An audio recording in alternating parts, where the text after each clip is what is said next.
سورة البقرہ کے اللہ د بنی اسرائیلو بدعملیان او بد اخلاقیان مرضونه ذکر کړي. او زمن کې الله پاک حقائق ابدی ذکر کړي. یو څو آیاتونو یو رکوبات چې دا حقائق د یو خاص امت د یو خاص او خلکو مبارک نه ده، بلکې دا ابدی حقیقت ده. د هر چا مبارک دا قانون او دا قاعده ده. نو اوس په دې آیات کې الله یو بل حقیقت ته اشاره کړه، یو بل قانون کلی او قاعده کلی ته الله اشاره کړه. کله یو مسلمان امت د سره چې هغه د جنت دعوادار وي، هغه دا دعوه کوي چې جنت زما ده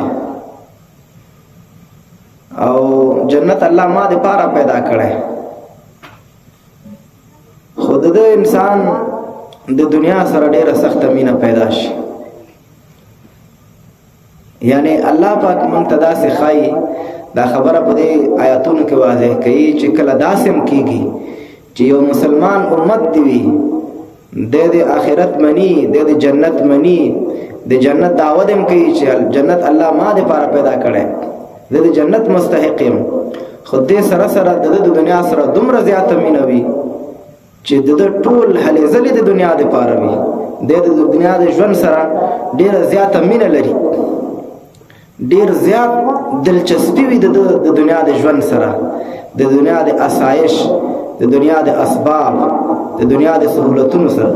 ان كانت لكم الدار الاخره عند الله خالصه من دون الناس.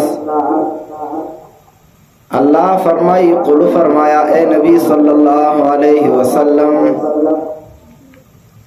ان كانت کچرتوی لکم ستاسو دی پارا الدار الاخرت کور رستنے عند اللہ دی اللہ پنس باندے خالصتاً یوازی من دون الناس سوا دی نور خلقنا.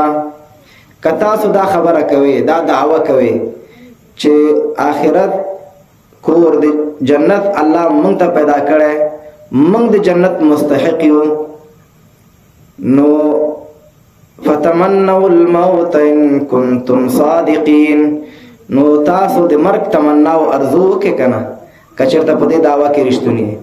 دنیا بارک رسول الله صلی الله علیه وسلم فرمایلی دي الدنیا سجن المؤمن وجنة الکافر. دنیا د مؤمن د پاره جیل، زندان، بندی خانه ده، محبس ده، او د کافر د پاره جنت ده. مومن انسان خو په دنیا کې تنگ وي، چې صحیح مومن وي، هغه خو د الله د ملاقات شوق په زړه کې وي چې کله به زه الله ته ورځم. نو که رښتیا هم ته د دې دعوادار چې جنت الله ما ته پیدا کړی، نو ته د مرګ تمنا او ارزو وکړه کنه. خو وروستو آیات کې بیا الله فرمایي چې دغه یهودیانو د دنیا ژوند سره دومره مینه وه چې هر یو په زړه کې دا ارمانو چې کاش کې چې زر کاله مې عمر شي.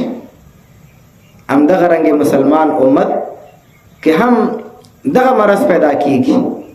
دې سره چې د جنت دعوادار وي، د دنیا سره بې انتها مینه وي، د دنیا د پیسو سره، د دنیا د اسبابو سره، د دنیا د ژوند سره، او دا ارمان لري چې زر کلن شم، بلکې په دعاګانو کې یو بل ته وایي چې زر کلن شي.